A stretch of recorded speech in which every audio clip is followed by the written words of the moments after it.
Welcome to Penrose Learning, where we make understanding easy. You start in Roblox Studio with your place open. Make sure the Explorer and Properties panels are visible. Once done, open the Toolbox or Asset Manager and locate the mesh you imported or want to inspect.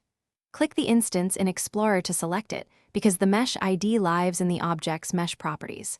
Make sure you choose the Mesh Part or Special Mesh. These expose the Mesh ID field. This first step sets you up to read the actual asset reference.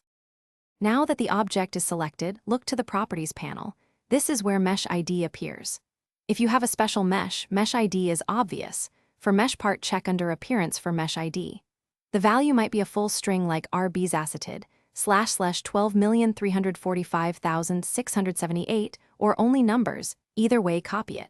You need the exact ID to reference the asset in scripts or uploads.